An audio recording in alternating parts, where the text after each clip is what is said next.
Hello and welcome to this week's Stompy 51 miniature adventure, where I take you through my meandering introductory journey into BattleGroup using the 15mm Germans I've had kicking around from various box sets by Flames of War for a while.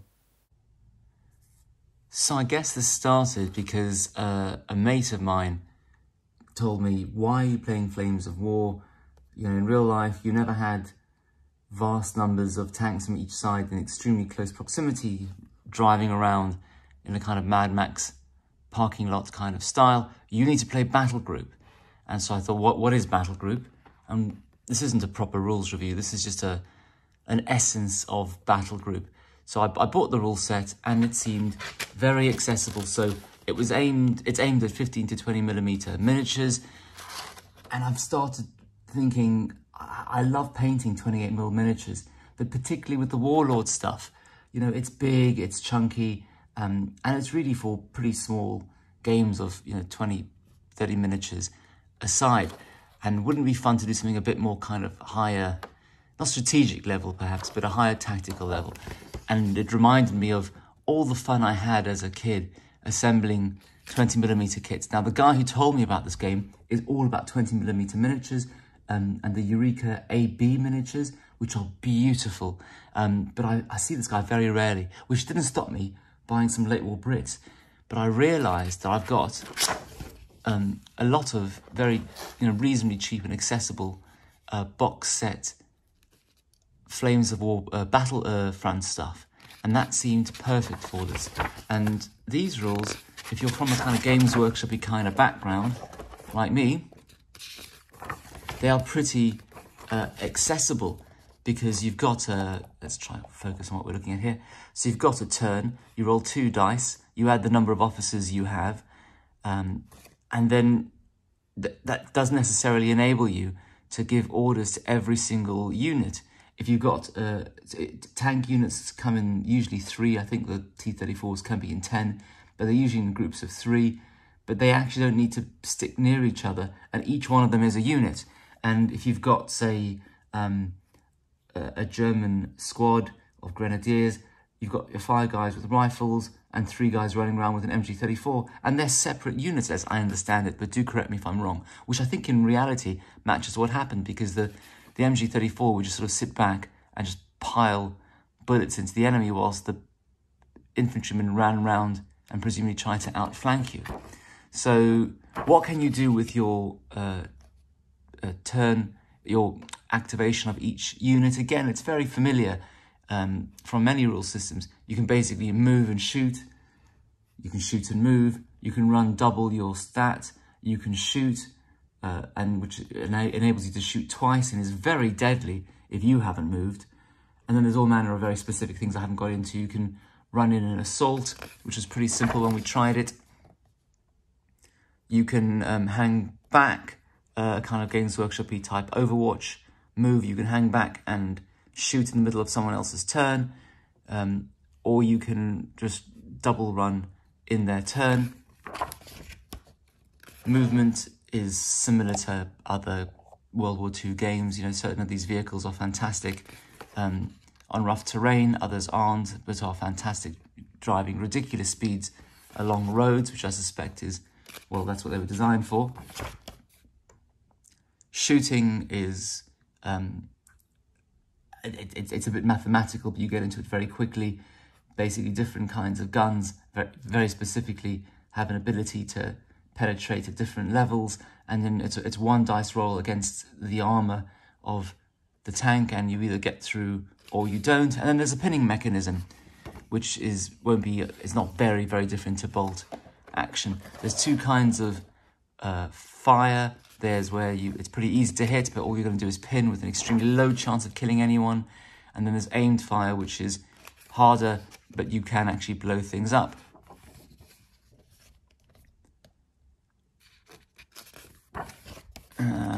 That's close assault. There's lots of beautiful information kind of explaining what all this is to you. So that's aimed fire for people, aimed fire for tanks. I haven't got into indirect artillery fire. It's all of it. It looks a little bit fiddly, but you can call in airstrikes, you can call in barrages, and that's quite fun. This game, more than any other I played, gave me a real sense of actually being in World War II, as opposed to 2nd edition Warhammer 40k. There's like a localized morale. Every time your unit gets hit, they may or may not run away. But there's a point at which your whole force might decide to just withdraw. And that's an interesting mechanic, which I haven't encountered before. When you do your army list, every unit has, I forgot what it's called, but it's got a battle rating, that's it. So smaller, like one unit, I'm putting the numbers in my head, but a unit of infantry is, say, 1 or 2 battle rating. A Tiger tank is like 4. This is the strategic value of each of these units. And it gives you a number, say 35, I think it was. I played a 500-point list. That was my first game the other day. We'll come on to that shortly. And whenever something bad happens, and there's a list here of the bad things happening, we kind of realize it was unit destroyed, senior officer destroyed, you know, coming under air attack, encountering a flamethrower, or the enemy gets an objective. Every time that happens, you've got all these chits in a little, well, for me it was a little sweetie tin. I just printed this on slightly thicker paper, cut them all out, threw them all in, and every time one of these bad things happens, you take them out, and eventually you start to edge nearer and nearer your overarching battle rating number. And when you get to that point, you just withdraw and you lose. And what's nice is if you don't, if you or your opponent have to head off, you just stop the game, and whoever's closest to their battle rating target loses. And that was quite fun. And there's all manner of special rules now, which I haven't really engaged with. But for me, what was also fantastic was, war is a fiddly business, and if you want high production values, as I always say, this is not the channel for you, but keep watching. So there are these beautiful army books, and they aren't army books as such, that's the wrong phrase. They look at a certain period in the war and give it special rules, scenarios, and army lists, which are very particular. Someone has sat down and worked out exactly what weapons and tanks, etc., were available each time. Whoa, what's going on back there? So what's this? This is an infantry division. So you get a forward headquarters command group. You can see that there's 24 points. It's a regular unit. You know, you can be elite, regular, or I've forgotten the word for Muppet, inexperienced, and its battle rating is 3, so that's pretty high, and you top these things up. And then you choose your, so I put Germans. You can take a platoon, which has a little command group, and then 3 squads of dudes, and then of course the MG teams. I was listening to a book by James Holland. Everyone goes, you know, these MG34s and MG32s 42s were, you know, the top machine gun, heavy machine gun. And he looks at the logistics angle of the war, and he's like, why would you create a weapon that just throws out more bullets than are needed to actually kill people? You know, it just shows bad logistical thinking if you're going to get dragged into a long-term war. But his whole thesis is that, you know, the Germans had just misplanned everything and were always going to lose and just cause mass misery before they did.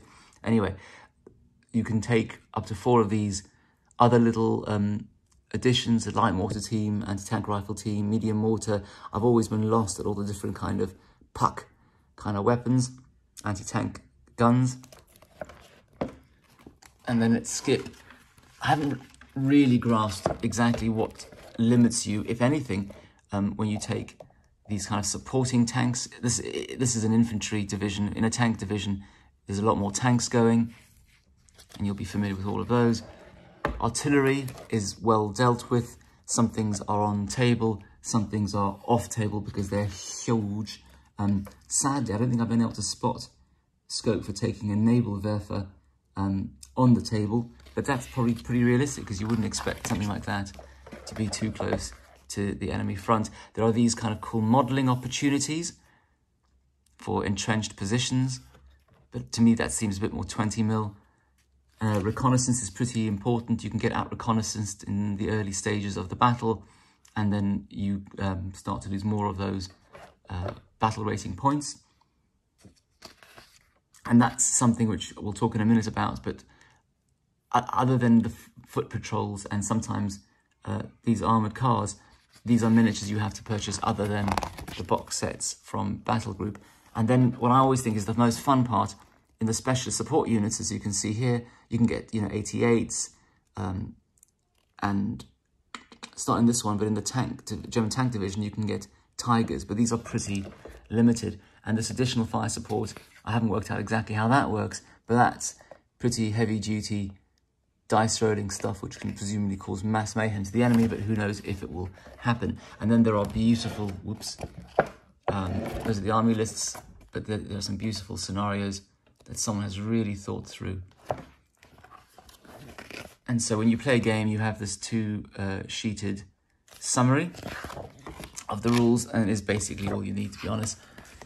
And then you need to keep a record of the particular equipment that you've got. But as you're not going to have vast numbers of different equipment, that's all something you should photocopy. So I decided to, let's just pivot away from looking at the rules. So I decided to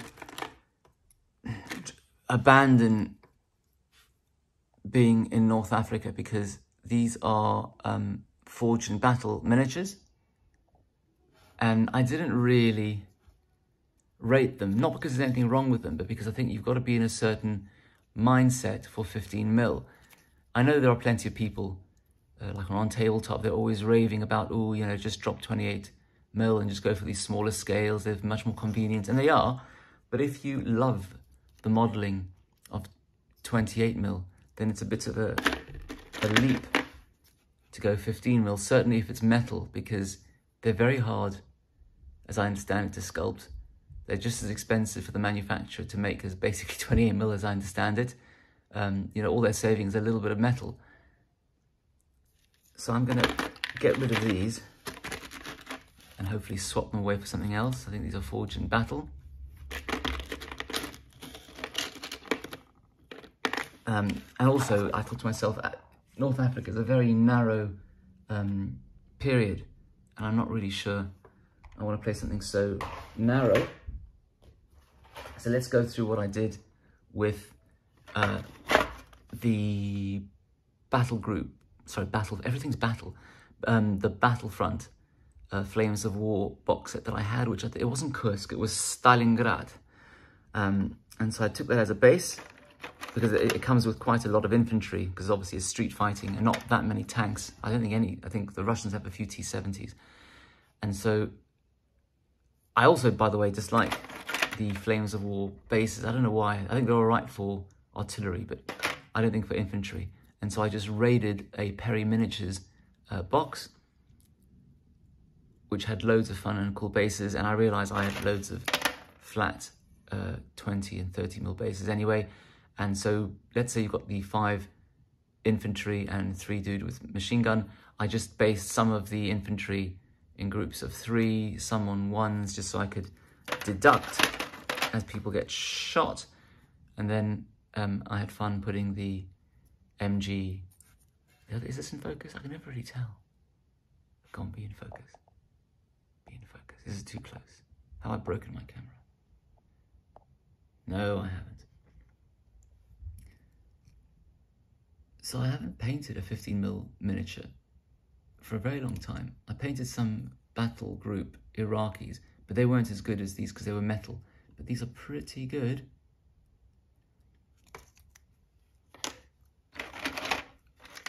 Some units I couldn't find through BattleGroup, and Skytrex makes some beautiful miniatures. So on the left, these are some plastic Panzer dudes, and on the right are some Skytrex miniatures. You don't need as many bits of heavy artillery for BattleGroup as you do for Flames of War. I thought I would just keep these Africa Corps ones and just repaint them to look more mid-war. I don't think at the scale anyone will particularly notice. No one's got their shirt off.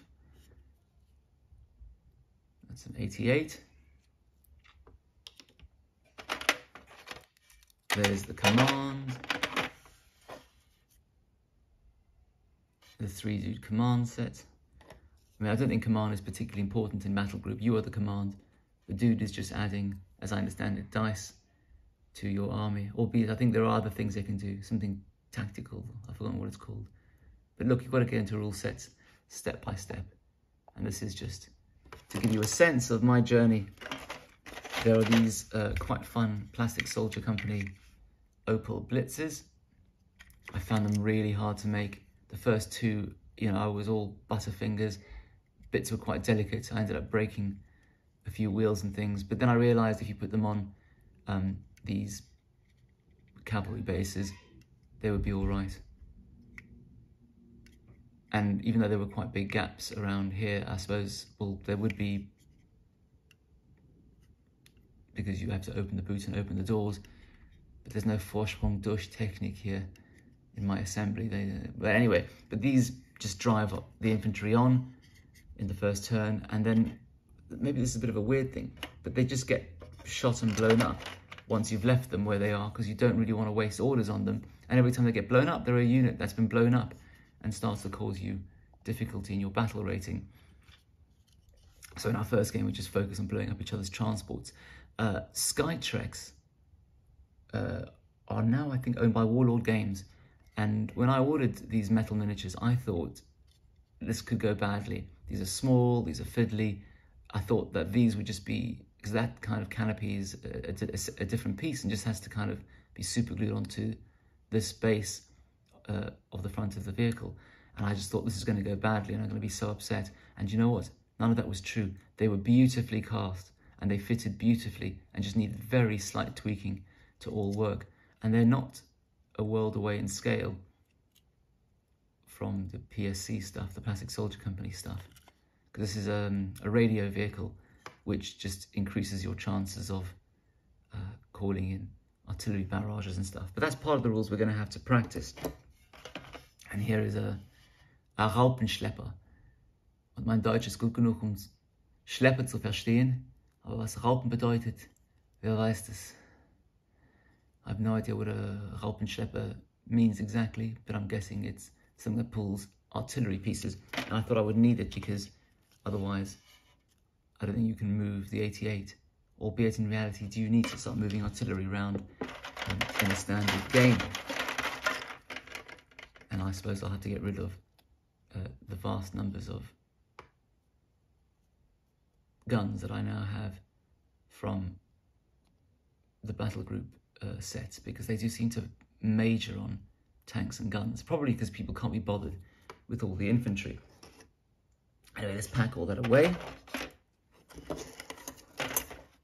I'll show you something that I have actually painted, because you're probably thinking, hey, this guy just flips from thing to thing, and what does he actually achieve? But what I would say is, I enjoy the games, so I'm achieving that, because this is ultimately a hobby, but I do sometimes paint something. So the other day, I had a day off.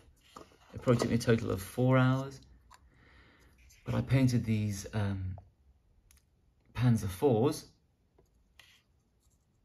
I couldn't be bothered to paint each of the rubber on the wheels, and I just took Sterling mud and just kind of went wild, dabbing it around the wheels. I mean, look, they're probably based in on the Eastern Front. There's loads of mud. I wasn't sure how well the 3-tone German tank camouflage pattern would work. I understand they brought this in, oh yeah, the risk of embarrassing myself. Is it midway through 1942 or 43? I found the decals a real pain. I know you're supposed to buy like a kind of fixer liquid, but I just used some varnish to kind of go over it to get it to stick. But some of these still just kept coming off because the side of the tanks isn't actually flat. The side of the turrets has all these little raised little doors and things you open. I stuck down these little mini clumps of foliage with white glue, because I thought if it works on normal basing, why wouldn't it work here? and I did a little bit of chipping effect, but nothing wild and brave. I undercoated it with the Army Painter Desert Yellow, because I couldn't be bothered, and then just dry brushed it with, I think, Ushapti Bone. I took some, I think it wasn't Feldgrau, it was Olive Grün or whatever. No, it was Luftwaffe. I just took what I had. For some reason, I seem to have Luftwaffe camo green, and I added a little bit of grey, and then just painted it around. I realised after doing a little bit of limited research that the Germans just issued these tanks in that desert yellow colour and told the local crews to paint them. So they're not done very cleverly. They're just throwing a bit of paint in between being shot at by the Russians. And I just realised that that shovel needs to be painted silver. Ugh, I'll get around to it. But I didn't go wild on these. That's just a metallic colour and just washed once. I didn't even bother highlighting it because I thought, what's the point? And to give me a sucker that I can actually paint 15mm miniatures, albeit probably not very well, but who needs to, I did these two Commanders. Someone can tell me, is that a machine gun over there? Does it need to be metal as well? I did the tracks. It's quite fun colour. And a little bit of dry brushing, but nothing too fancy, as you can see.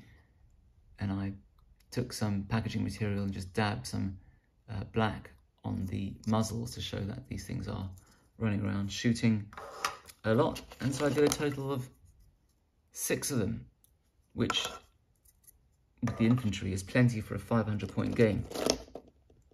You can see I've been batch painting these squigs as well, but that's a very slow project. I find it's you can achieve much more in shorter time if you batch paint, but there's a lot less fun in it because you don't really see a result for ages. Whereas these tanks, a result was seen within a day. And where is it? There it is. So I wasn't sure that putting red on a tank was a good idea, but someone obviously had thought this through, and it does kind of work. I was shaking it in the middle of a meeting whilst on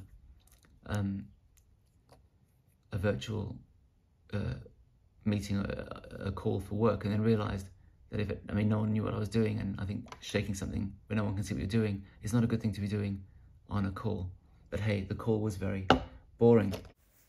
But I'll tell you what wasn't boring. My first game of BattleGroup opposite my friendly local gaming store friend who has a bunch of mid-war or mid to late war Americans by Battlefront. And you see here it was about a 500-point game, which basically equated to a platoon of infantry on my side, with a few having these Opel Blitzers to drive them around, and 2 units of 3 Panzer IVs. And in the bottom right, you can't see it, but there's an 88, and I can't remember exactly what my opponent took. There were a few, I think he had 2 units of Shermans, and again a platoon of infantry. There are some fantastic scenarios, but we didn't really get into it. We just wanted to get a flavour of the rules, which we got to quite quickly, actually. They are pretty intuitive, certainly if you're used to various gaming systems. We found the bolt-action dice really useful because in BattleGroup, you have to spot people before you try and hit them. If you're not doing suppression fire, you just go bang, bang, bang and hope they duck. But if you want to actually have aimed fire, you've got to spot first, because the assumption is people aren't just, waving their arms out in the middle of a battle. And if the person has moved, or if they've shot, or if they're a tank and they've shot, then things are easier or less easy to spot. And equally, when you shoot, if people have been moving around or you've been moving, there are penalties as well. And one way of tracking that was to use the bolt-action dice, because, given what people can do on a battlefield is limited, the dice were really useful because there's a kind of a double move, dice face. There's a shoot one. Basically, they broadly correlated, to my mind, with the different action options in BattleGroup, which meant it was easy to track who hadn't moved, who had been firing, etc., when it came to the various modifiers. But, you know, onwards and upwards, I managed to get from this in a couple of weekends to this, which I'll probably show in more detail in another video sometime. I reckon it'll take, I don't know, half a day to kind of tweak all of this and have fun basing it and all of that jazz, and that will be the proof in the pudding. Will I screw up the basing aimed largely at 28mm when I try and do 15mm? I'll have to think about that. Either way, keep well, keep safe, and drop any comments you wish, and of course, please subscribe. Cheers.